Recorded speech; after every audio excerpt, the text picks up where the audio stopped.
Hello, everybody, and welcome back to You Can't Win. This is Tom here, and I'm joined by Donald as usual. So, welcome to Quarantine Zone, Corona Planet, everybody. Uh, things have gotten kind of interesting lately. I don't think we want to spend a whole episode talking about Corona again, but life's been a little bit different for at least for me. I've started to do some work from home kind of thing, trying to limit how much I'm on out in public, using public transportation, all that kind of stuff. Although I did run out of chips and cookies and had to run out stock back up on those kind of things, all the important goods. But yeah, how are you doing with this stuff, Donald? Yeah, I mean, the thing I've been saying is that, just being anxious all the time in general, just, experiencing the world through horror and stuff. It's actually, this is the situation it's good for, kind of thing, because Yeah.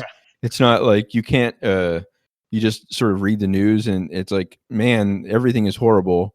And then like someone else goes, yeah, everything is horrible. And you're like, oh, okay, well, welcome. It's good that everyone agrees now or something, but like, yeah. Yeah. And, I also like, yeah, I just, it's funny because there's this, that Chris Hedges, he has a book that's like War is a Force That Gives Us Meaning. Hmm. And in it, he talks about how,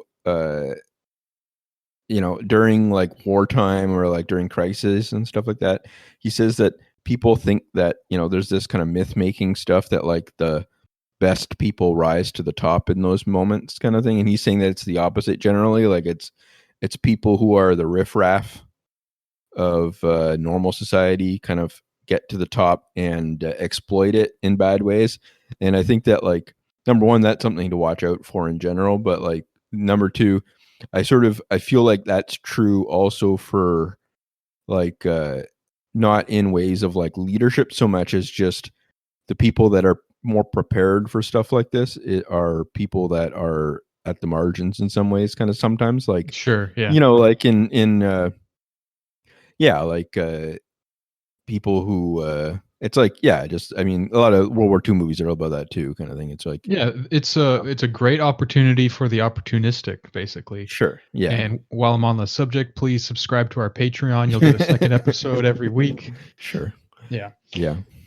Yeah, I mean, I think it's a little bit of both. I wouldn't say that it's only the case that like the most like callous and conniving people rise to the top in crisis situations. I think it's also true that there is sort of like it brings the good out of people in a lot of Yeah, yeah, cases.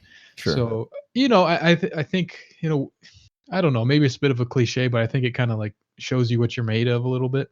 Okay. Not that it's been so difficult yet. I Yeah, think yeah, I yeah. think the worst is still to come, and probably it really won't be too bad for most people. I think it's just going to be weird and different. Hmm. So, Yeah, yeah, we'll just have to play it by ear and see yeah. how it goes. It's hard to judge it from online because uh online people, like the crowd mentality, I mean, the same sort of whipping into a frenzy happens even when like the Oscars are on or something, like anything anything that is like a news event that everyone can talk about, everyone's going to do it. And I was looking at this old tweet by Backhoe Mix.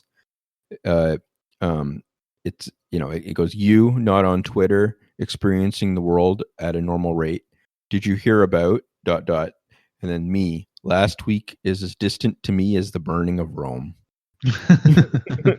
I was like, that's like, like, that's the sort of, so it's actually going to be funny in some ways, because in a few weeks all of the takes that we have now are going to be stale, no matter how accurate they are, right? Yeah. And people who like, it's already like that for some things. Like if you say something like, uh, oh, this is just the flu or something, everyone's going to dogpile you and be like, it's not the flu, whatever. But a few weeks ago, that was, a lot of the blue check accounts and stuff were saying that. And so it's like, I mean, like the debates move so quickly now that we don't even know what's going to be the dumb thing to say in a week or so, so I don't know. Yeah, I mean, I talked to my parents just a few days ago, maybe 5 days ago, and I feel like I need to go. I specifically talked to them just to check in and see what they're thinking on this, because as we know, like older generations are not taking this very seriously, and I just wanted to kind of like see how goofy they're being about it. And yeah, I got exactly that kind of like, oh well, the flu actually kills so and so many people, and this one thing has only killed this many people, and that Yeah, kind of yeah, attitude. So I was like, all right, well, I gotta wait a few days and then check back in with them and see if they're sure. like living in Yeah, a bunker or something like that at this yeah, point. yeah. Well, we'll see. I mean, my dad, I can't see him staying in the house. They're sort of recommending he's going to return to the country soon from a trip, and they're recommending maybe that people stay in the house for 2 weeks. I cannot see him doing that at all. I can't. I mean, even if it was like, even if we were under like Nazi occupation or something, I think that he would still drive into town to look around the stores or something. Just not like he will not handle that well. So and he was saying, I mean, yeah, well, I won't uh, get into his opinions, but it's pretty much the same kind of thing of, you got to be, I don't know. He's gonna, I think once he gets back here and starts to see a bit of the stuff that's going on a bit more, he might change his mind about that kind of stuff. I don't know. We'll see. But yeah. Yeah. Yeah. My dad is a little bit more vulnerable even than other people, so I just really want to make sure he's taking it seriously. Sure. Yeah. Uh, I mean, he's the kind of guy that would happily stay indoors all day anyway. So, Okay. or Yeah. he'll go to his garage, but he's not like a Yeah. social butterfly at all. So, Sure. Yeah. I but mean, yeah, yeah. Okay. yeah. I mean, that's kind of the thing about this quarantine. It's almost like telling me I have to do the things I want to do, and that that normal life kind of forces me away from. It's like you have to stay inside, you have to stay away from people. Yeah. You're not supposed to go out to work. I'm like, oh man, my prayers are answered. Yeah. Yeah. No, yeah, it's it's funny. Yeah, I mean, there's so many things that I just, yeah, like I canceled a trip and to uh United States last week, and I it's complete. I'm like very very indifferent to doing anything most of the time, kind of thing. You know what I mean? Like, so it doesn't really, you know what I mean? Like, it's like it's yeah, like I was already basically shut in for a week just on choice. Like, it wasn't like there was no, I didn't had no relationship to the virus at all. I just was like, yeah, I'm just not doing anything this week, basically. So Right. yeah, yeah, Going on like month 3 of the quarantine. yeah, yeah, yeah, Yeah. yeah.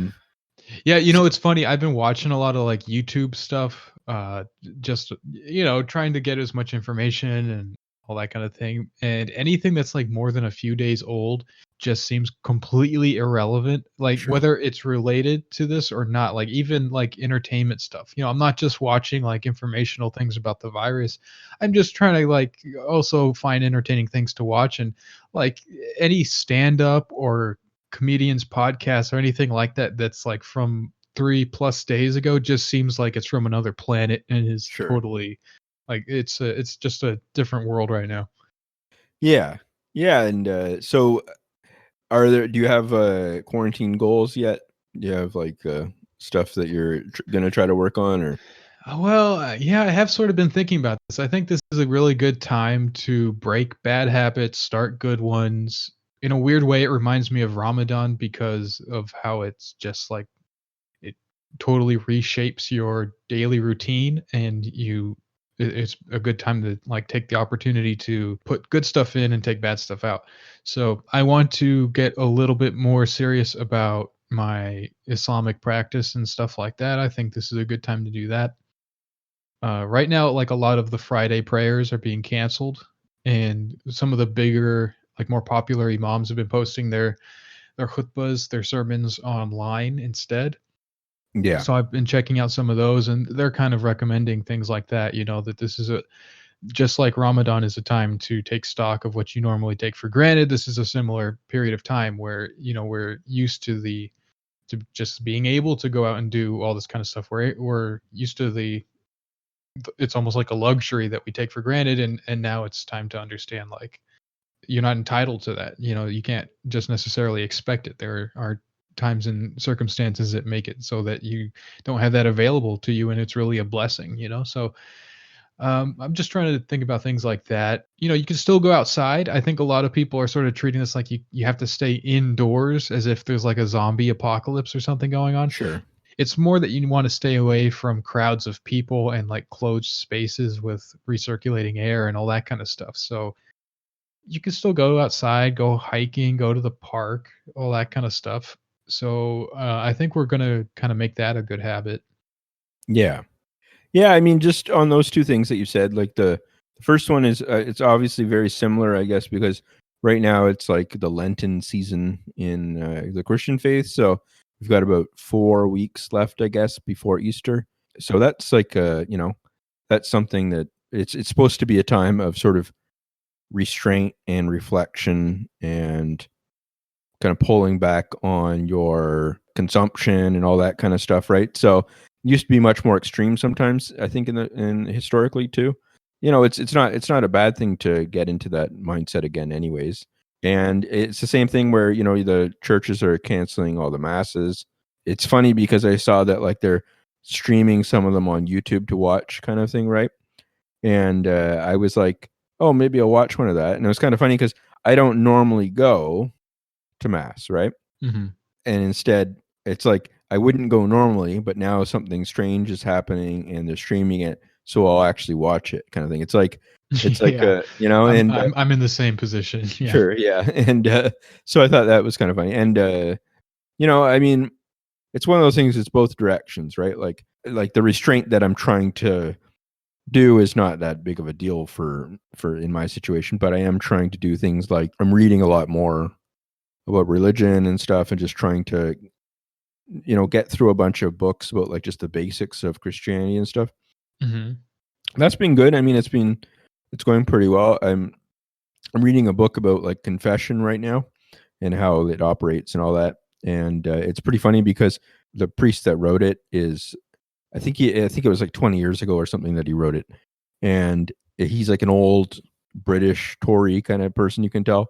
And so he's complaining about like them banning fox hunting and stuff like that, kind of thing, like just random frowning about that kind of stuff. And it's the actual content is good, but it's also kind of funny. So anyways, just that kind of thing has been fun to kind of read through, and watching a bit more TV and stuff. And it's funny because I'm doing more of each of those than I would normally, but really not much of my situation has changed other than I'm not posting as online as much, kind of thing, right? So Mm-hmm. it's like it's healthy, I think, in that way for me to kind of do this kind of stuff. But it's, I don't know, it's just kind of funny that I didn't need much of a push, I guess, to actually get back into that kind of stuff. So yeah.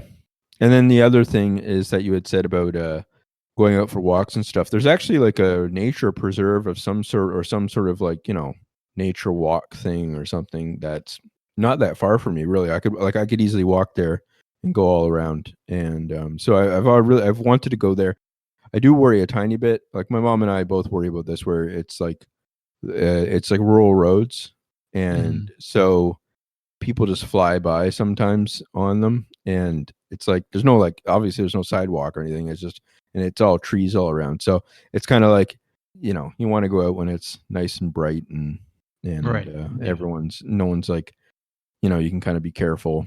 But no, I mean, once I listen to a lot of podcasts, so my plan is to start going for walks and just listen to podcasts while I'm bopping around, and I think that'll be good too. And it's funny because normally I wouldn't do that, but I probably should anyways. So Right. so I mean, that's the thing. Even though it's not even such a big change of daily routine for everybody necessarily. For some people, it's a huge change, but for some people, it's not such a big change. It's still a big mental shift, and that's an opportunity to make positive changes. So yeah. I was thinking, like, it's also like a lot of people don't know how to cook very much, and this is a good time to practice and get some experience under their belt. So, Hmm. Tabs and we're doing what we usually do, which is like cook meals. I was wondering if you had any goals or plans along those lines. Yeah, I mean, I've been cooking a bit for myself for the last. I mean, well, different things. Like I made some like chicken tikka masala, whatever. Like my Sure. and the other day, and that was good. I don't know, like it worked out well. And most of the stuff I've been eating is just kind of not junk directly, but like very close to junk kind of thing, like like pizza and all that kind of stuff. But just like but I might make tacos tonight and stuff, and just stuff like Nice. that. We'll see. So Sounds good. yeah, We made tacos the other night with ground turkey and sweet potato and zucchini. Yeah, so kind of like a healthy taco sure. mix, and, Yeah, and then she made some green salsa from scratch with like tomatillos and well, that's stuff cool. like that. Yeah, it's really good. I think homemade salsa just tastes really great compared to like the jarred stuff. It's a little bit of a pain to make, but it gives you a good amount of it, and it's just really tasty. Yeah, that sounds cool. Yeah, I don't know. I mean, I also don't know. Right now, I'm kind of stuck, but my parents will be back in a few days and probably get some shopping done or something and get some food. So, then I'll start to try to think of things that I might want to make over the next few weeks and stuff. So, I don't Sure. know. Yeah. Yeah, I was at the grocery store earlier tonight, and it was just completely ransacked. Oh, really? Yeah, the shelves were just empty, and it's an Aldi, so they restock on Tuesdays. So we're recording this Saturday night, so they're like a few days away from restocking, but they might run out of food before Tuesday. There was like certain things were just completely gone. The vegan stuff was all there, so that makes me think there's some kind of weird backroom conspiracy that actually keeps the stuff on the shelves in the first place if no one's buying it. You know, Yeah. but yeah, I was talking to the people working there, and they said it's been crazy. I said, "Are you guys doing okay here?" And they're like, "No, we want to quit like Yeah, right yeah, now." yeah. And yeah, it's just there's a lot of people now that I'm just thinking about is like I'm very thankful for the work they do. The not just the medical workers, obviously they're like the front line on this kind of stuff, but just people who drive buses, people who deliver mail, people who work at grocery stores, all that kind of stuff. I feel like I'm 8 years old and I'm just excited to see the school bus and the Yeah, yeah, mail yeah. truck and stuff. It's Sure. just the basics. Yeah. Yeah. No, it's one of those things where yeah, like even just basic things like internet and electricity and stuff is it hasn't if it ever does, it hasn't reached the point yet where it's like, we've still got a lot of comforts. It's not like, well, me and you, I Oh guess, yeah, but like yeah. yeah, so it's like it could be a lot worse, So, Yeah, imagine being homeless right now. yeah. You might not even know that there's like a situation. You know what I mean? You might just think something's happening. I'm sure they hear stuff, that they understand that something's going on, but they're not getting like accurate information, and then you start to get sick. Yeah. It's just yeah, I don't know. I feel like well, what do you think about all the political possibilities here and the kind of unique things that are happening, especially like in the US? They passed this bill that I suppose is supposed to give people sick leave and make the testing free, but the sick leave was sort of like I don't know, I saw on Twitter that it's not going to apply to like 80% of workers or something. Like it's exempt for companies that have a certain number of employees or above. So like all the big corporations are exempt from having to pay sick leave. Yeah. Well, I mean, the first thing is that maybe I'm getting old, but I do get a bit annoyed now whenever people are immediately like, "This proves everything that I thought before is now correct," kind of thing, or something like that. That's Like that. exactly the wrong thing Yeah, to do every single time yeah. something like this happens. Yeah. So I've seen virtually everyone has said that in some way or another. Like I've just seen so many people doing that in different ways, and the funniest to me, like just as a complete joke, is Elizabeth Warren has been kind of pushing this idea that somehow she has like a plan that would have fixed it kind of thing, basically. Like she's going out there being like, I've got the plan, basically. See, with Bernie it's a bit different for me because I kind of get that, like, he's not he's not saying that like I'm the one that's going to cure it, really. He's just saying that like we should have healthcare and stop worrying about this other all the prices and all that kind of stuff, whatever. That's fine, right? Yeah, right. And but for Warren, she's kind of been pushing this idea. Her supporters have 100% been pushing this idea that like if she had been in charge, everything would have been okay, kind of thing. You know what I mean? Like this. I don't know. And it's it's getting a little mystical. You know what I mean? And that kind of stuff where people are starting to look at, you know, and obviously the Trump people are just becoming denialists or whatever, and that's probably not healthy in its own way. But I don't know. Yeah, I mean, I do think that it's one of those things where, like, so in Ontario, we've seen sort of a few quick concessions from the government too, in different ways, like just different things, you know, sort of smoothing out a bit. And yeah, I mean, with the stuff with like the testing and all that, obviously testing should be free and widespread and all that, but you also need like you need everyone basically to not be afraid to go to a hospital, right? So Yeah. you can't have, doesn't matter if you're tested or not, if people are gonna avoid getting tested to not get care because they can't afford the care or something, right? So Be honest, um I think that's what I would do. I yeah, if I, when I get sick, and you know, this is one of those things where they're talking about it. It's more a matter of when than if. yeah, Uh, I'm just gonna write it out unless I really, you know, I'm one of those 5% critical cases or whatever, or the severe cases, I suppose, are the ones that need the hospitalization. But anyway, like it, you know, I'm just thinking like I'm not gonna get tested. What's the point? I'm sick and I get through it, or I need to go to the hospital and then I just go. yeah. I mean, ideally, that would not be the response. Yeah. If you knew everything was going to be okay financially and all that, and that you were okay with the doctors and that, then ideally you would sort of let them decide or not, kind of thing, right? Yeah, of course. Right. But yeah, I mean, it is one of those things where people are just obviously gonna, you know, and people are talking about sick leave and stuff too, and I think that's, you know, I think that's true. I do, you know, that's one of those like first obvious kind of like it has to happen kind of things, right? Like it's just there's no way around that you need to have people be able to stay home, whatever.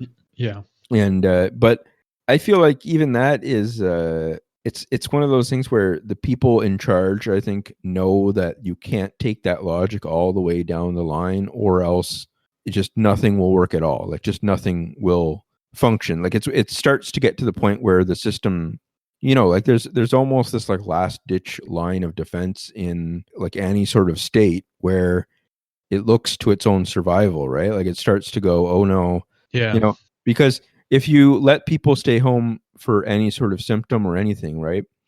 Number one, almost anyone would, right? Then, you know, like you can do that. You could basically, if you don't create the conditions for solidarity, you know, first, there could be a lot of like defectors from work and stuff, right? Like just not working because they can get away with not working, or they might be sincerely concerned or whatever and stuff like that, right?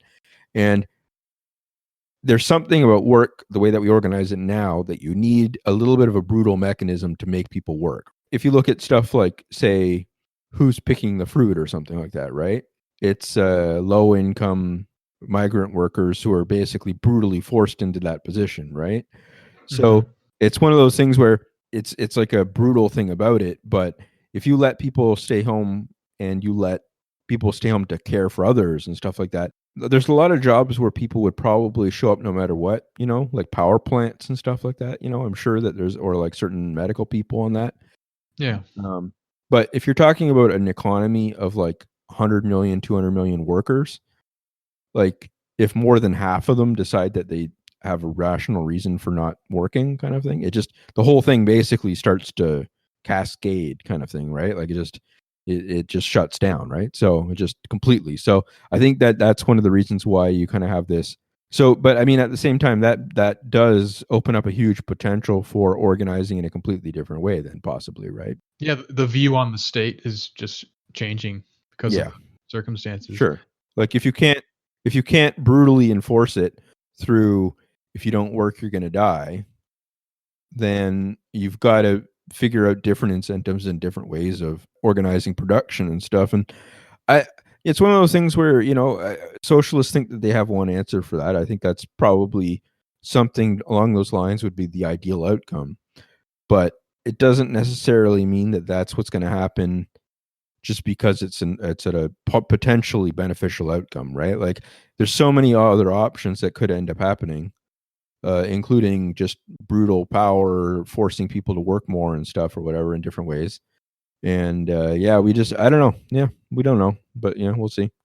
Yeah, I was really interested that Tulsi Gabbard was pushing for like an emergency UBI thing for the duration of the crisis, and I think that's a really smart idea because it's a really easy kind of thing to just do. You don't need to like the whole process around sick leave and doing some kind of like work guarantee employment, like expanding unemployment or whatever that Bernie is talking about. Those are all fine. I'm not against those whatsoever. But I think the idea of just like, let's just get money in people's hands. We don't need to worry about their employment status. You know, there's so many people that are in, well, it's not exactly non-traditional now, but it's not the employment situation that the system was built around, you know, like gig economy kind of stuff. Sure. And just putting money in people's hands so they can cover their bills, Yeah. $1,000 a month. I don't know. It makes a lot of sense to me. Yeah. Yeah, I mean something like that. Yeah. I mean, I always think too of just like we've kind of got to work through the obvious stuff pretty quickly, like a lot of people say in, applying for like that are on disability and stuff, or people on just sort of general welfare and stuff. There's so many rules that they face every day about reporting requirements, and they get so little money every month, and there's like reviews that constantly happen, like constant inspection. I feel like one of the first things that has to happen is number one, getting more money into their hands. And then number two, really, really scaling back or pausing a lot of that paperwork stuff, right? Like just people on Social Security and all these other things should not be afraid that they're going to get cut off, because that's what's happening, right? People are afraid that, they don't know if they're going to keep getting checks. They don't know if they're going to people don't have, so I don't know. I feel like a lot of the things that should have been treated as an emergency before have to be treated as an emergency now, in terms of housing and making sure people have food and all that kind of stuff. So, yeah. Yeah. I think what you were saying earlier about the way that the state sort of feels like they can't allow like this any kind of major shift in things because it sort of like exposes the fact that this is a possibility kind of a thing.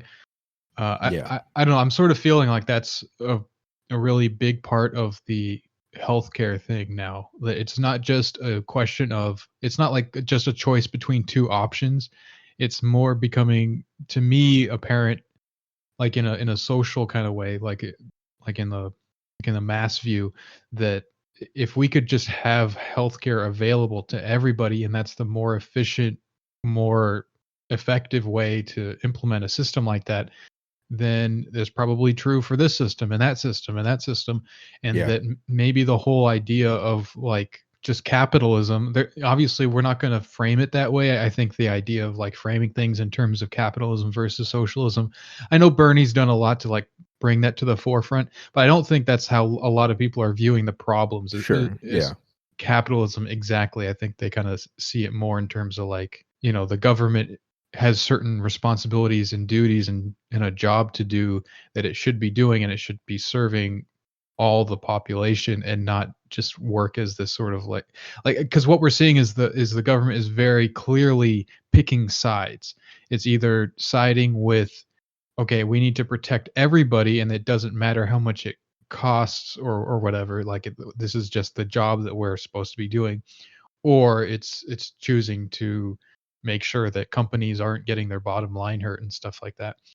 Yeah. So I think that's really interesting, and that's a really promising thing politically speaking, that might happen with all this stuff. But like you're saying, it could really go any which way. Yeah. I So mean, that's the first reactions from Trump and stuff were, and the different health insurers originally were basically, we want to maintain our relationships, right? That's what they were saying, yeah, which means that, like, they weren't offering mass testing right away because they wanted people to be going to their doctors and stuff like that, or through their own health networks. Because theoretically, you do have like ideally you would want, you need all the medical records, like in the United States and even to some extent in Canada. Well, in Canada they've changed in the last few years, but you got to think that medical records, if you're showing up to a clinic, in like a Walmart parking lot to get tested for coronavirus, right? You might have other conditions and stuff like that that they should know about to inform that or something, right? So Mhm. it's one of those things where that's sort of the rationale that they're giving to, at some extent, to people should be able to go to their own, keeping their networks and keep getting the bills and stuff and all that. But it is one of those things where it becomes absurd at a certain point, right? Like it just becomes so obviously not functional to maintain those relationships just to keep the price structure in place, kind of thing. So yeah, I think that's a big part of it. That like it's kind of showing that one thing leads to another, right? Because if you say, well, we should be paying for people's treatment for any lung problems that come up or something because of this, well, then why wouldn't you do that for the flu or something, right? Like, or why wouldn't you do that for other things that people have? Why is this a special kind of thing that, if we're caring about people dying or something, then why shouldn't we just always care about that? That's Right. part of it. But then, Exactly. yeah, and then part of that is also, like as you said, you were talking about Aldi and stuff. The food system's going to have to change, right? Like just basic things like that will have to change. At least, maybe if not here, then at least in places like, like in Beijing, I think they were putting out, giving boxes of food to everyone that was quarantining or something like that, right? So they hundreds of thousands of boxes of food to different households and stuff, right? So that just is a very standard, obvious thing that's going to happen. Now in the States, you can imagine what the bonanza that you could see happening there for public-private partnership kind of stuff, right? Where like Amazon becomes the food service provider for everyone or something, right? But And you know what? I'm okay with that. sure, I'm honestly okay with that. I have this feeling now that watching the way that the US is responding to things and comparing it to how China is responding to things, I feel like I'm watching like a fantasy epic, like a Lord of the Rings style things, and it's like the two races, like the dwarves and the orcs or something, and they're like handling things with their own characteristic yeah, ways. yeah. Like we're doing it through this like personal responsibility and like kind of commandeering the resources and the capacities of these private corporations to make things happen. Ideally, like we'll see. Hopefully, that's what happens. And China is like already incorporated in this kind of like unitary kind of way, and so they're doing things a Yeah, certain way. Yeah, and I honestly think that there's positives and negatives to doing things either way. I don't sure. think that it's necessarily the case that it's just purely better to do it through a socialist state or whatever. I think that if we can do it in such a way that is working with private corporations and they're actually sort of become wings of the government and everything kind of works smoothly and there's a bunch of like exemptions being made in terms of like trying to generate profit and all that kind of stuff, like FDR style kind of things. Hmm. I think that's fine. I really don't think that's a problem. I'm really mostly concerned that problems are solved, things are taken care of. I really don't care so much about, you know, red flag comes up over the White House or Sure, something. sure.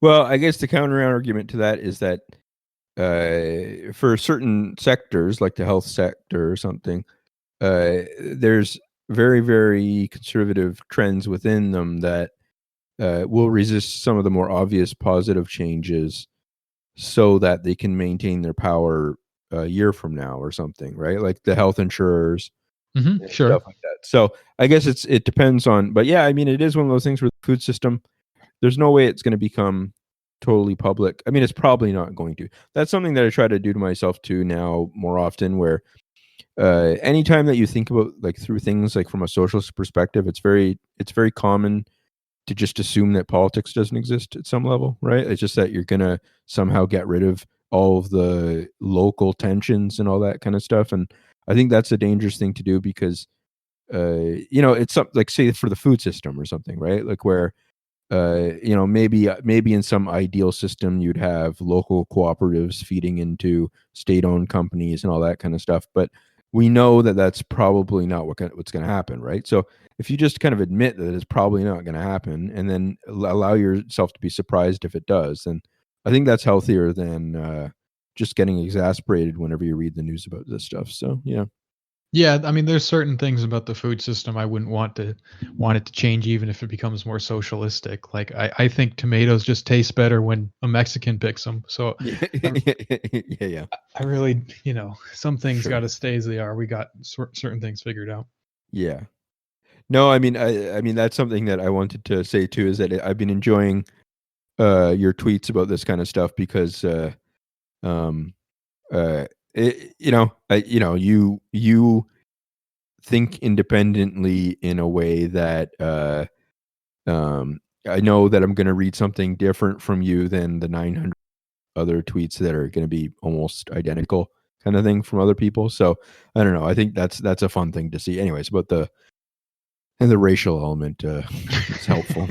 So yeah, I mean, because it's one of those things where I'm constantly generating takes in my brain when I'm reading Twitter and stuff, and I sort of forbid myself from making too many of them. And this month, and that is hard to do at some level in a very childish way. It's hard to do. Like it's like like I'm reading these things and I want to yeah, but it's stuff like yeah, the like a lot of the anarchist stuff has been bothering me. I've been wanting to like kind of get involved in that kind of in some ways because there's a lot of people that are like trying to with both Bernie kind of stumbling a bit and with the mutual aid kind of things, right? And all that kind of stuff, like with the people saying that like that the government is never going to take care of you. We got to take care of each other and stuff and whatever. And I Hmm. don't know. I kind of like I don't know. It's yeah. I mean, you see it in sort of a adjacent way with like the sex work stuff and all that, and keep tipping your sex workers and all that kind of stuff. And I don't know. It's just Yeah, kind of seems very trite. Yeah. the communist hookers died away, and the Corona hose came up in their place. Yeah. So it's just funny because like I guess everyone thinks that they're the star of reality or something. So I guess that's part of it. That like it's you're gonna care more about your own position, I guess. But like it is funny that like it's framed in some way that all of that stuff is being framed in some way that it's like altruistic and caring about people in a difficult position when it's almost always like the opposite in reality kind of thing. I mean, it's like people who are Yeah, yeah. massively better off than a lot of other people and massively not at risk compared to a lot of other people kind of thing. So yeah, if they acted in kind of a rational way or something. So yeah. Yeah, I mean, I'm gonna be trolling like hardcore through this whole thing. Yeah, yeah. I feel like you sort of gotta pick a role at Yeah. at a time like this. Either you get kind of sincere and serious, and you become like Mr. Goody Two Shoes, or that you're the joke guy. You just make jokes, and you're like the comic relief or whatever, and so you're just there to like kind of cut through some of the bullshit a little bit and Yeah. just keep things a little Yeah. bit light. And you got to keep a little bit of a perspective, so like making jokes I think is actually like an important thing, as corny and trite as that is. I think it's important to joke Yeah. around a little bit. Anytime a situation comes up like this too, like you get a lot of people who change up their normal roles kind of thing or something, and you get a lot of people who become new sincerity kind of people pretty quickly and dive into that a bit. And I think that's completely fine if you accept it as its own way of reacting to it kind of thing. But it does kind of grate on me a bit sometimes when I see people like lecturing about it kind of thing, and then in a way that like is not helpful, I don't think. And I Yeah, don't for know. sure. So Yeah, you got to just be real about what is going on. If you're not really being threatened and stuff, then I think it's important to kind of like have a little bit of fun. Like, there's no point in being like all grim and like, or panicking and having some kind of like apocalyptic thing, or pretending like you're some like knight in shining armor or whatever because yeah, you yeah, tweeted some facts about hand sanitizer or whatever. yeah, Like, yeah, yeah. just be a human being, that's all. Yeah, yeah. The other thing is that it's funny to me is it is a bit scary too, but it's funny too is that so many people I know and I think they're pretty good posters, whatever. They're not like it's not like I'm not following them for bad reasons. I'm following them because I like them and stuff. are posting just total nonsense about this kind of stuff, like just like reading about stories about this or that cure and stuff, and just getting into it, like just believing any sort of thing that they read about, like believing that somehow I mean, because the China stuff is carried on over completely from the sort of normal pro-China stuff that happens, right? So Right. there's a lot of stuff like that. I have almost tuned that out completely, but you it's you see, and people making snap judgments about things that are there's no way to know what's going to happen soon, kind of thing. Like I saw so many posts about China basically ending like the quarantine working and all that kind of stuff, and I'm like, you can give it a few weeks, like like we don't know what's going to happen yeah, you know what I mean? Like we don't know if I don't know. I can understand celebrating a bit, but like I don't know. Just people need to. It's just one of those things again where like people either freak out too much or they they it's just I don't know, anything like that is really strange to me, because it's like it's trying to use the news to fit your kind of pet grievances and all that kind of stuff, and I don't know. Yeah. Right. Yeah, I mean, I saw what's her name, Lariva, the PSL Yeah. presidential candidate, talking about how Cuba has a cure for coronavirus Yeah. or whatever, and it's just like, come on, people, get a grip. Yeah. Are you kidding me? I do think it would be absolutely hilarious if Israel has developed something by Sure. chance. Like there's that news story I saw that they happen to have been working on some sort of I don't really understand what it is. It's some like lung potion, gives you +5 to lung power or something. Yeah, yeah, yeah, yeah. But they just happen to have been testing it on coronaviruses. Yeah. Because this is coronavirus is something I'm sure everyone understands this, but coronavirus is not itself this new thing. It's a like family of diseases that has existed. Yeah. So they were able to test it beforehand, and they might be able to get it up and running in 90 days from now and all this kind of stuff. Yeah. So I think it would be absolutely hysterical if Yeah. Israel managed to solve the international virus thing. Yeah. And I don't know, I feel like maybe they'll be, if that happens, they'll be altruistic and like allow us to just distribute it and produce it and all that kind of stuff. But they might also pull like a Martin Shkreli and like Oh, that would demand be so funny. Yeah, yeah. they're like, you have to allow us to launch one nuke to a location of our choosing, and then we'll give you the vaccine. Yeah, yeah. That would be good. No, yeah, and then I don't know. But that would be, yeah, they would make posters everywhere being like the two great contributions of Israel to humanity are hummus and the cure for coronavirus or something. Yeah. Yeah. There's going to be And so many like Netflix documentaries about how when Jews save the world, yeah, yeah, yeah. Yeah, and then also all the like truther stuff about that too, how like how it's going to be all like, if that happened, it would just be like, oh, obviously they created the virus and then gave us the cure so that they would look good or something. You know what I mean? Like, I Yeah, don't yeah. know. I think that would be pretty, I don't know. And So, somehow it kills you if you bow down in the direction of Mecca from anywhere on the planet. It just like causes a brain aneurysm and you fall over dead. yeah. Yeah. I thought it would be fun if like some like small random country, like a just by chance kind of figures it out, and it would be like Laos or something, like, and then and then everyone would kind of be like, I guess that's good, but then I don't know. And Or then Cuba like, does it, but it's not yeah, like yeah. this. It's not the doctors. It's not the communist like healthcare program. It's like some witch doctor doing Santeria with like Yeah. he sacrifices a chicken and like the blood. It's like the Yeah. cure or something. Yeah, yeah. I don't know. I think it's yeah, I don't know. I find that all the strange kind of things like that, like the nationalist stuff and all the, I don't know. It's just I guess it's because people just, yeah, like just they have their models and then they just try to use them for new situations when it doesn't really apply in the same way, I guess. Yeah. Yeah, drop the bullshit, people. Here's what I got to say to all our listeners. What it was my advice: stop smoking weed. This Yeah. is time to stop.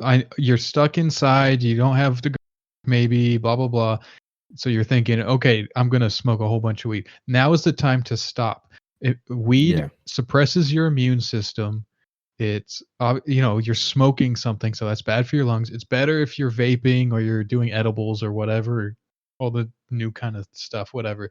That's better, but it's important to have like a healthy immune system now, and weed is like a major thing. So no more weed, no more ciggies. Yeah. Eat healthy, do a little Yeah. bit more exercise than usual, get fresh air. Don't just stay inside. Get fresh air. That's Yeah. actually good for you. It's good for like disinfecting your body or whatever. Sure. Stock up on liquor instead. Yeah, So. no. That's the other thing. Yeah, don't do that. Anyway, Yeah. yeah, that I don't know. I just want people to be healthy. You know what I mean? Like, just Yeah. take this as a time to like, okay, let's make some positive changes in our lives. You know, folks. Sure. Yeah, I think it's I don't know. It's fun too. I think that's the other thing that's important too. It's not like a tut thing. It's like it's cool and it feels good when you do something good. I don't know. This is That's what I mean, besides the virus that's going to wipe out half the population of the planet, this is what I pray for every single day, to wake up and just, you don't have to go to work. You can just stay at home in your pajamas, and Yeah, maybe you'll get like free healthcare out of it or whatever. Like sure. this is maybe UBI. Come on, Tulsi, give me the neat bucks. I am waiting for this. You Yeah. know, this is great. Prayer works, people. Yeah. Yeah, I mean I downloaded Modern Warfare, the new like the remastered one. So I'll play through that. I'll play through I started playing XCOM on the normal difficulty so I can figure that out. And so I'll get good at those things and then become, maybe a streamer in the future reality where Yeah. that like we will all live in the that maybe that's what the future is. It's going to be like Ready Player One future or something. We're all in the Oasis. Remember that movie? But yeah. Yeah. I mean, it honestly might get closer to that than Yeah.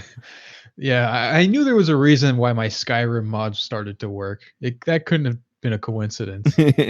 Yeah. All right, let's get into some questions here before we finish this episode. Sure. Okay, so this is a very recent question. It was asked today actually, and it says, "Millennials really hate boomers. Boomers really hate millennials. Can you help us process this generational struggle through a Maoist lens?" So, for me, I was thinking about this the other day, and I think part of it is just it's probably not something that's even peculiar to like the United States or to the current global situation necessarily.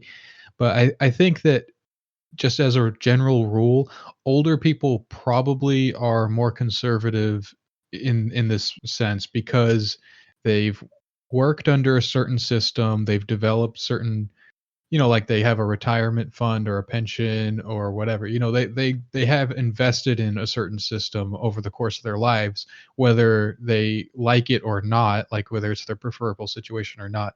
And it's just that they have more to lose than younger people. Sure. Yeah. So I think it's sort of I don't know, maybe that's a standard truism. I really don't know. It's just a thought I had.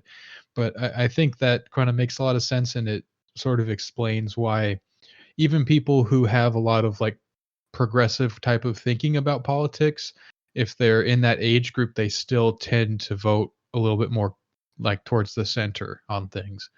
Uh, Yeah. and millennials, even if they're sort of, you kind of look at them and you might expect them to kind of go right wing or something when they get older, they might be on board with all kinds of, maybe not exactly radical, but more like Bernie style radicalism, like kind of big changes that would benefit them, So I don't know. That's my idea. I don't know if that's like a Maoist lens or whatever, but that's my thinking. I think it's also the way that we experience the generational divide because you got to think that like it's not necessarily just the fact that older people are conservative. It's also that like the way that we figure that out.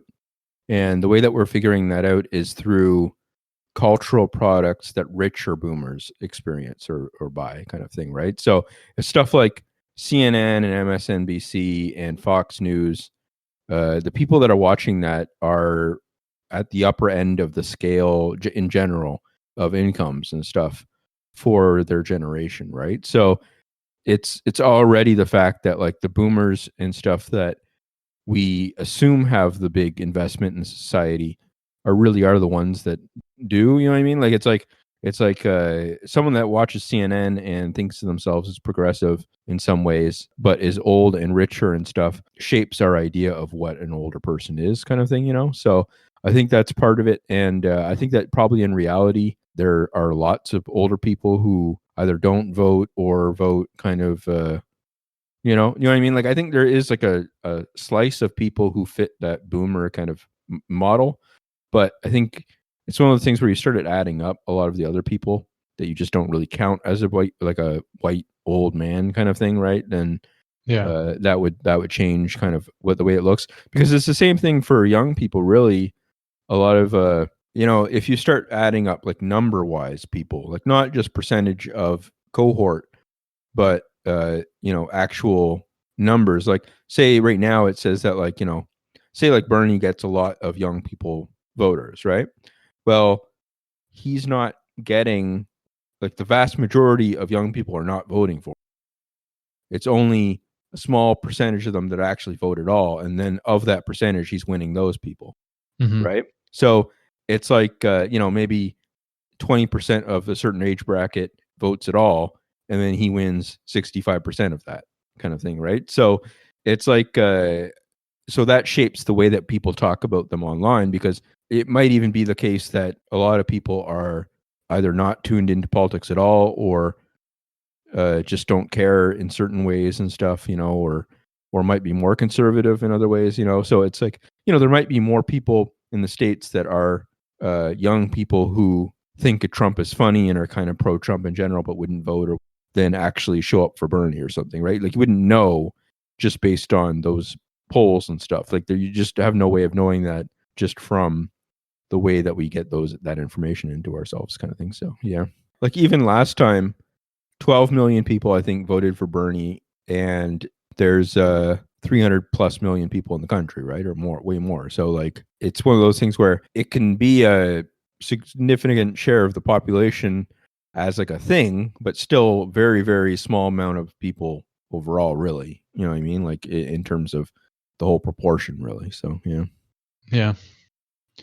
All right. Next question. Well, it's more of a comment. It says, I assume all insults, slurs, and derogatory language made on the You Can't Win podcast and by the You Can't Win Twitter account are by Donald, and I will be forwarding them all to his future lovers and employers.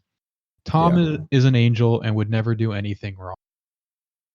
So, the joke's on them, because I'm not going to have any future lovers or employers. Okay.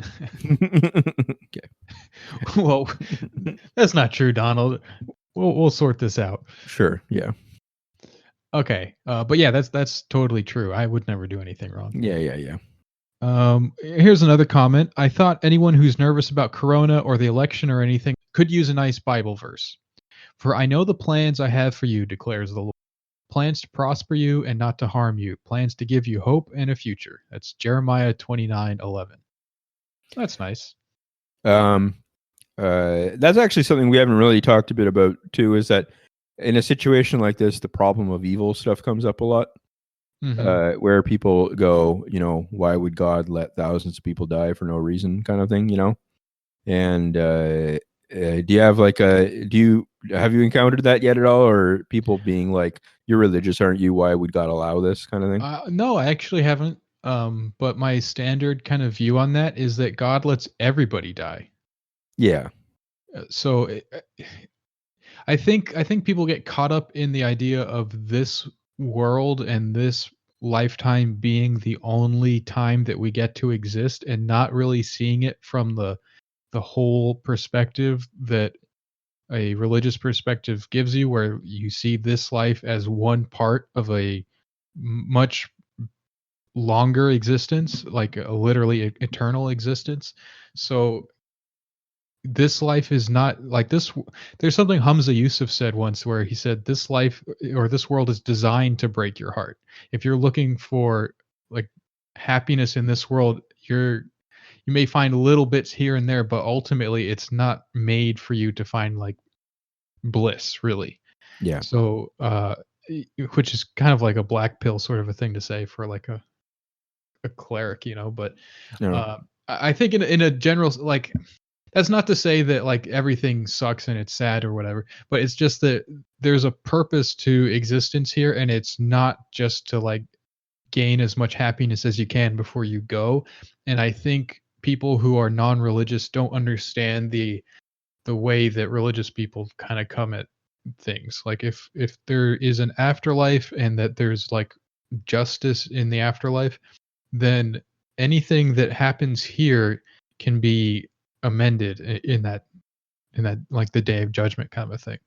So like in the Quran, it talks about the people who enter paradise and that they will be asked like, did you experience any hardship or suffering in the world? And they'll say, no, no, we don't even remember that. It's like they're so happy and content in paradise that all the suffering that they did go through, it seems like nothing.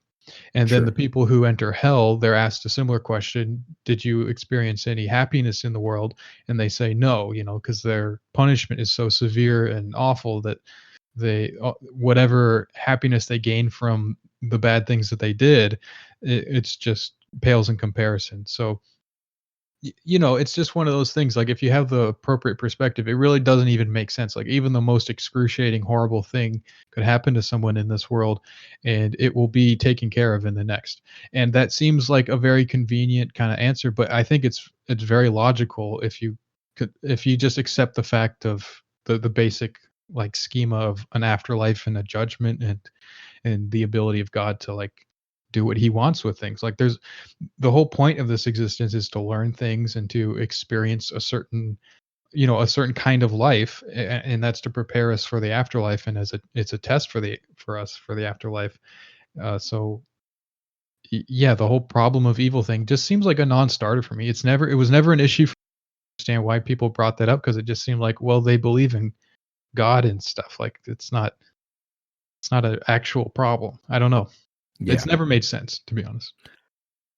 Yeah. I mean, that's it's true. Like the basic thing that you're saying, that like you've got to almost take a step back and say, what is the structure? Like what gain do you get from being right on that or something, right? Like it's like, do you know what I mean? Like what are they looking for Hmm. from the outcome of that? Like, is it they feel like uh, God could not exist if he was cruel, therefore, if you prove that cruelty exists, then God's not real or something? You know what I mean? It's like it's a very Well, strange sort of, I think that might be true, but you can't really prove that God is cruel if you understand the argument that's being made. yeah, There's really no way to argue that God is cruel if he fairly judges people and gives them eternal bliss if they deserve it, and eternal punishment if they deserve it. And the fact that he is extremely merciful, so whatever you think would be fair, he's more fair and more generous and you know what I mean? Like yeah, I don't think you can ever accept all the premises that are being laid out and then also argue that God is unnecessarily cruel. It sounds a little bit callous because when you look at the suffering in the world, it's so extreme that you can't possibly understand what the point is of that. yeah, But I think if you follow the logic of the argument, where do you draw the line? At what point does any suffering or any evil or any kind of like unpleasantness, even just a general inconvenience, why would God allow this? Why would yeah, he allow anything except why doesn't he just throw us all immediately into paradise and only create good people that would deserve it and yada yada? Why is there at all a negative side to existence? I yeah, think that's to come to terms with that and to understand that's the whole point of why we have this life. yeah, I think that's literally the whole point. If it made sense to just do things so that there was no negativity involved at all, I think he would do it. But he's not. So obviously there's a reason for that, yeah. and that's got to be the whole point of things. But the point is that, I mean, I was trying to make is that uh, they feel well served. Like if you're making that argument, yeah, see, they feel well served by a potential reduction to absurdity because that proves their point. Then they're kind of saying, like, you know what I mean? Like it's you're like, why? You're like, it would be absurd to be otherwise, kind of thing. But it's okay for it to be absurd because they're just trying to prove that God doesn't exist or something, right? So, do you know what I mean? Like, it's okay if you're like saying, why would there be any suffering at all? Then be like, yes, that's right. That's why God doesn't exist or something. You know what I mean? So, yeah. I guess I'm just saying that's the way that the argument goes. But as I said, it's like what I guess it's you're trying to get out of it that I just feel you're like trying that's to get that's a counter argument to an argument that's not being made. But I'm just saying that that's the structure of the despair kind of thing, right? So sure. Yeah, that's true. That's true. And I'm honestly not trying to say like, oh, if you're having a bad experience of some kind, if you're suffering in some kind of way, that I'm not trying to discount it at all. Like, you know what I mean? Like it's very difficult to sound empathetic and stuff when you're sort of putting forth this sort of kind of cold logic of this sort of stuff. So yeah, it's really not to discount that. Like I genuinely think that like to engage with it in like a full kind of way, like an emotional way, even like this logical kind of way, to grasp that entirely is the whole point of why we have to do that. You know, it's better for us to go through that, and then in the end for everything to be okay anyways. You know, that's the key point, is that it's okay in the end anyways. Yeah. You know, it's like a shot. You know, like compared to eternity, this life is just a little blip. It's the little prick of the needle that hurts a little bit. And I mean, that's not a perfect analogy because the prick of the needle isn't necessary, but you get my point, right? Like there's a greater benefit to it in the end that we don't understand and we just can't possibly understand because of our perspective. And I understand the frustration of that. You know, I think we're sort of taught that we can and should be able to just fully grasp how the world works in every single way. And I just basically don't think that's always possible. And that's the whole point of faith, you know? Yeah. There's this sort of common idea about faith is like, well, that's the point. You have to just believe. I kind of think it's more like the humility of knowing that you won't really be able to get a full view of it, but just to understand from what you can see that things are going to be okay. That's what faith means to me. Mm-hmm. Yep. I agree. Okay. All right. Next question here. Is it true Muslims use their hand instead of toilet paper to wipe they butts? No, it's not true. So a lot of Muslims in places that are, that use toilet paper like that, like now that's most of the world, but in some places it's still just water and soap and stuff. I mean, I guess that is true. People do use their hands in certain places and whatever, but it's with water and soap. So it's like taking a little mini shower, like it's how you wash your butt in the shower. It's the same kind of thing. You just do it after you use the bathroom. But people don't just like scoop out turds or whatever with their hand. Yeah. But I use toilet paper and then try to clean up otherwise. Some people use the wet wipes. So yeah, I mean, if you think about it, there's something that I saw once. It was a really funny video. It was the 4 black teens in a car, and one of them was Muslim, and he was trying to explain to his friends like why Muslims do this, have the little bidet thing. And he was like, if you stepped in dog shit, or you got dog shit on your hand or something, you slipped and fell and got dog shit on your hand, would you just wipe it off with a newspaper, like a dry newspaper, or would you go wash it? And they're like, we wash it. It's like, well, it's the same thing when you take a crap yourself. You got to wash it off. So yeah, when I was a little kid, I 100% believed that like people in Saudi Arabia wiped with their hand, and I thought it meant obviously just getting in there with your hand and not like any soap or water or anything, just like just rubbing your hand on it, and then you would like only use that hand for that so that you don't shake with anyone because it'd be all dirty with poo and stuff. So I think that's what it is. The left hand being the dirty hand, right hand being the clean hand thing. Yeah. That's like, yeah, that is also a thing, but that doesn't mean that you don't like wash the left hand. It's not like it's just a filthy like thing. It's just that you only do anything dirty with the left hand so that there's never a chance of anything on the right hand, you know? Yeah. Yeah, So I remember like in middle school or something, I had a Kuwaiti friend and people were making fun of him for that, for yeah. the left hand stuff, and he didn't know how to respond, and I was like, "What? You do that? That why? Just use the toilet paper." Yeah.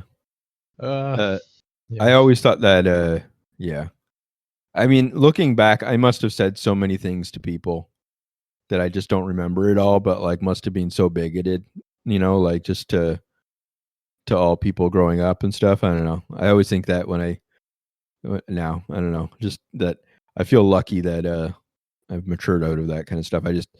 I have like very, very vague memories of just not understanding almost anything that was like, foreign religion or anything like that kind of stuff, and just being like, oh man, that's stupid, basically. So I don't know. Yeah. We'll see. I think I still say basically a lot of the same stuff, and I still kind of think about things in a similar way, but it's because I never saw any of the goofy things really hurting anyone's feelings. Yeah. It was always like, I don't know, I think it's pretty easy to like be like, this is my stupid idea about that, and like, I don't know, Yeah. I've never been like aggressive about it, I guess is the Yeah. thing. Sure. Yeah, I guess that it's also one of those things where I might have said a few dumb things, but I'm sure people heard it hundreds of times throughout their life and stuff. So it's like whatever, you know what I mean? Like it's just Yeah. that's what happens. I don't know. Like I can't remember now, but I probably just asked like 20 people a year, like black people, to touch their hair or stuff like that. You know what I mean? And then you don't remember it, but they do. So, anyways. Yeah, there are some things that I've done that I don't even realize I didn't I don't know where it came from or why I said certain things. Like, and I felt embarrassed right after, and I would immediately like go and say, "I don't know why I said that. I'm sorry." Like, I don't know. Yeah. One of the things is if you're willing to like say whatever comes to mind, you also have to be willing to say the stuff that you don't really want to say, like the things that kind of embarrass you, like Yeah. apologizing and all that kind of, you gotta, if you're gonna just run your mouth, you gotta run your mouth whether it's for you or against you, you know? Yep. Yeah. Okay, next question is, if you were to run for president, what would your platform or major issue be? So I have been backing Paul Pot 2020, and his slogan is "Let the old grass burn and the new grass will grow." And I think I would adopt a similar sort of attitude on my campaign. Big thing would be females cannot read, trying to eliminate the forced tyranny of imposed literacy on females, and of course Sharia law now. No usury, no intoxicants, uh, all that kind of good stuff. So that's my thing. Yeah, I would probably run on full communism now kind of thing, just not even like I feel like it's practical enough now that we could just jump into it. I don't see I think if you get all the eggheads on board, just tell them, okay, eggheads, let's do the math. Let's get this worked out. Let's get everything, and everyone in the world, everything we need. Um, I don't think it'd be that big of a hurdle. I mean, it's one of those things where it's like, you got Bernie being like, oh, we need like healthcare organized in a smart way or something. And why don't you just, that seems like pretty low ambition right now. It's like, why not just do everything that way? Why not just go for it, And that seems pretty important with like climate change and all that kind of stuff. Just do it. It's not, Yeah, I mean, if it doesn't work, we're all going to die anyways. yeah. Sure. So, Let's see. Okay, someone wanted to clarify the mean Thomas meme about dogs not going to heaven. St. Thomas Aquinas doesn't say that animals don't have souls. He and Aristotle both say that all living things have souls. Plants have vegetative souls, animals have sensitive souls, human beings have rational souls. The joke is that the animal soul of the dog is annihilated at death. okay. So yeah, that's one of those things where as you're saying it, someone's going to write in. But Yeah, um hilarious joke, by the way. Thank you for clarifying. no, but it is a pretty funny joke. No, I appreciate the clarification. It's just one of those things where, I find this, I haven't had to experience this much in the last month because I haven't been really tweeting, but um, I have noticed quite a bit that, recently, that if I say anything that has a potential response I can think of, I will get that response.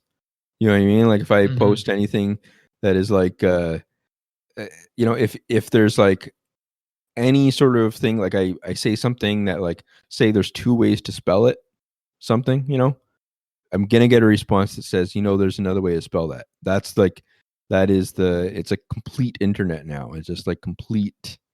It's like every post that I make has a Wikipedia talk page, and I don't know. So it's one of those things where you got to take the sour with the sweet, as they say in Vanilla Sky. So Yeah. All right. How about this one? In 2008, Osama bin Laden wrote a letter to Obama about coming together to fight climate change. If he was still alive, would climate change be fixed? uh, I guess it would depend on why he's still alive. Like say he became, like, maybe he was alive for a bit and then they like imported him into Syria and then he became like the caliph of ISIS or something. And then they actually, so I mean, if that happened, they would probably start winning, right? And then Sure. he might have taken over most of the Middle East, and they would have become like they're a major oil producer, so he would have leverage then to start shutting down the oil pumps and all that, and reducing oil consumption worldwide. I think that would be pretty interesting to see. Um, I feel like there's all that hate against him, I guess, but if he had his heart in the right place, it would have probably worked out to our benefit. Yeah. I don't know. I feel like he was killed for a reason back in 2002 or whenever he died from the heart dialysis thingy Yeah, in the hospital. And uh, climate change is also here for a reason. So even if he had lived through it, we'd still have it. sure. The underlying reason would not have changed. Okay. Um, okay, how about this last one here? Imagine a nerd who knew about war. Such a nerd would be unstoppable. I'm sorry, I didn't. You cut out for a second. Can you repeat that? Oh, okay, sure. Imagine a nerd who knew about war. Such a nerd would be unstoppable. You know, it's funny. It cut out at the exact same time again. Okay, one more time. Imagine a nerd who knew about war. Such a nerd would be unstoppable. It cut out at the exact same time. Are you okay? Fuck it. Never mind. Just say the word that is missing. Imagine About a nerd. nerd who knew about war. Okay, there. Yeah, I got it. Such, War. Yeah. such a nerd would be unstoppable. Yep. No. Yeah, I started listening to them again recently, and I don't know. I love those guys. Uh, I disagree with them on a lot of things when I hear them, but I still enjoy it because I don't know. I feel like I'm probably a bit different on that for a lot of people, where I think that any sort of person who is very like particular and kind of very specific about things, kind of thing, like they tend to focus on the content and not worry about the individuals as much, kind of thing. You know what I mean? And then Yeah.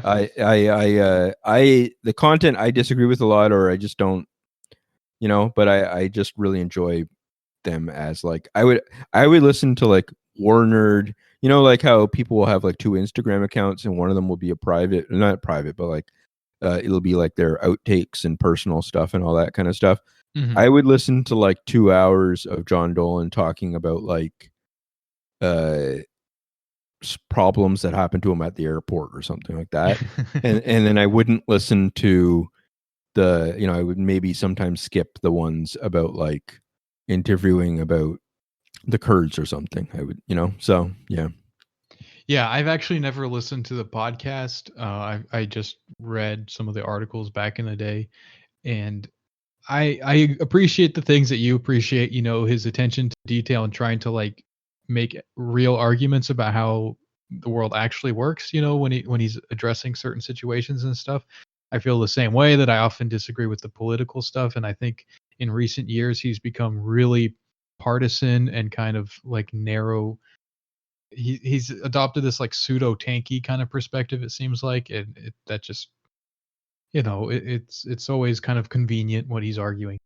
But what I really noticed at a certain point is that he sort of has like a little bag of tricks that he always pulls out, and it's like you just start to notice a pattern. It's always the same kind of little rhetorical trick or little factoid being deployed to address every situation, and it stops seeming like real analysis, and it just seems like kind of like a Zizek style, like, okay, I'll play this trick on to apply to this situation, and then it's just a little bit, I don't know, he's doing his thing, good for him, got nothing against him, but that I did kind of start to feel that way.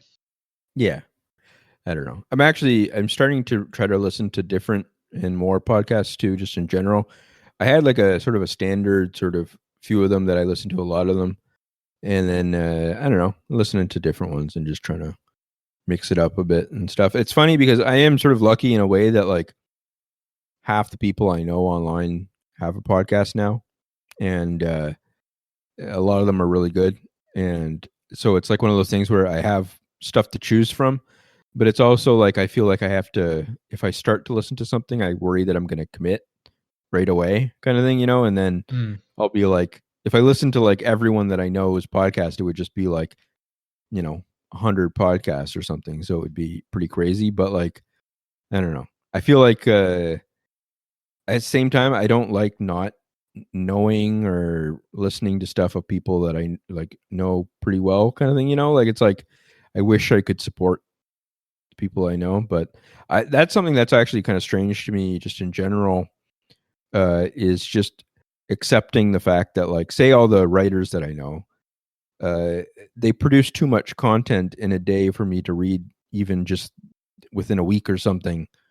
All the writers that I know read all their stuff or something like that kind of thing. Do you know what I mean? Like, it's just, there's so many people. And so I think you just kind of have to have actually a Zizek thing on this where he says that like he had all the VCR tapes in his closet kind of thing, and he says he just likes them being there and just feels like it's like the tapes are watching the movies for him kind of thing. They're just being there. I think you have to kind of feel like that with a lot of people online. You just kind of have to be like, you're doing your thing. That's good. I'm glad that you're doing it, but I don't have time to experience it right now or something, So, yeah. Yeah, I get what you mean. Yeah. I feel like the podcasts I listen to are different from the people that I interact with, like on Twitter or whatever. The podcasts I listen to tend to lean a little bit more on the right wing kind of side of things, like overtly like comedy kind of stuff. And like it's just trying to be funny, and then like there's, you just sort of get like a kind of a right-wing perspectives filtering in there in sort of a general kind of way for whatever reason. And I kind of appreciate that. I sort of like getting a mix of things. I don't like just hearing one side of something. And it's not like it's really like enriching my view or whatever. It's just I get tired of hearing Sure. Yeah. The echo chamber, even if I agree with the general bent of the echo chamber. And I don't always agree with the left echo chamber. And, I more so agree with the left than the right.